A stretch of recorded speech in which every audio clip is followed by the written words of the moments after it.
Deuteronomy chapter 2. Then we turned and took our journey into the wilderness by the way to the Red Sea, as Yahweh spoke to me.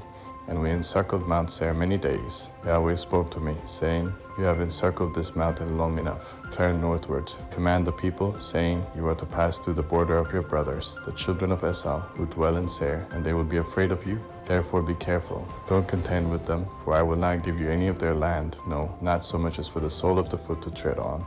Because I have given Mount Seir to Esau for a possession, you shall purchase food from them for money, that you may eat. You shall also buy water from them for money, that you may drink. For Yahweh your God has blessed you in all the work of your hands. He has known your walking through this great wilderness. These 40 years, Yahweh your God has been with you. You have lacked nothing. So we passed by from our brothers, the children of Esau, who dwell in Seir, from the way of the Arabah, from Elat, and from Ezion-Geber. We turned and passed by the way of the wilderness of Moab.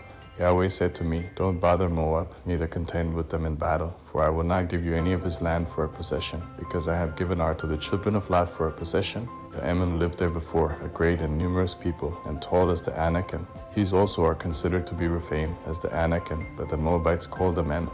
The Horites also lived in Seir in the past, but the children of Esau succeeded them. They destroyed them from before them, and lived in their place, as Israel did to the land of his possession, which Yahweh gave to them. Now rise up and cross over the brook Sard. We went over the brook Sard. The days in which we came from Kadesh Barnea until we had come over the brook Sard were 38 years, until all the generation of the men of war were consumed from the middle of the camp, as Yahweh swore to them. Moreover, Yahweh's hand was against them, to destroy them from the middle of the camp, until they were consumed. So, when all the men of war were consumed and dead from among the people, Yahweh spoke to me, saying, You are to pass over Ar, the border of Moab, today. When you come near the border of the children of Ammon, don't bother them, nor contend with them, for I will not give you any of the land of the children of Ammon for a possession, because I have given it to the children of Lot for a possession.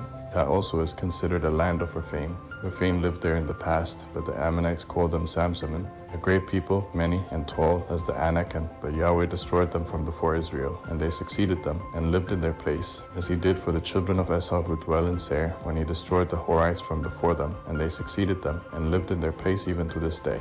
Then the Ammon, who lived in villages as far as Gaza, the Caphtorim, who came out of Caphtor, destroyed them and lived in their place. Rise up, take your journey, and pass over the valley of the Arnon.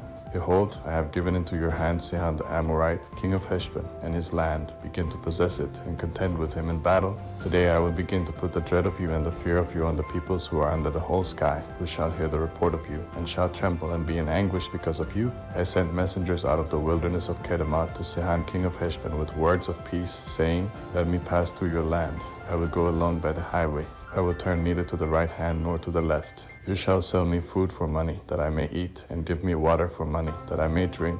Just let me pass through on my feet, as the children of Esau who dwell in Seir, and the Moabites who dwell in Ar, did to me, until I pass over the Jordan into the land which Yahweh our God gives us. But Sihon king of Heshbon would not let us pass by him, for Yahweh your God hardened his spirit and made his heart obstinate, that he might deliver him into your hand, as it is today.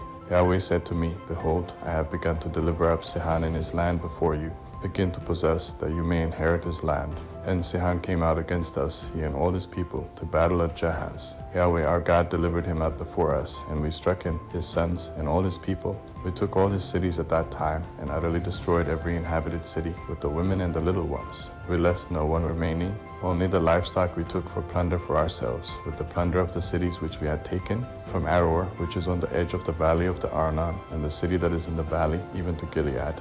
There was not a city too high for us. Yahweh our God delivered up all before us. Only to the land of the children of Ammon you didn't come near, all the banks of the river Jabbok, and the cities of the hill country, and wherever Yahweh our God forbade us.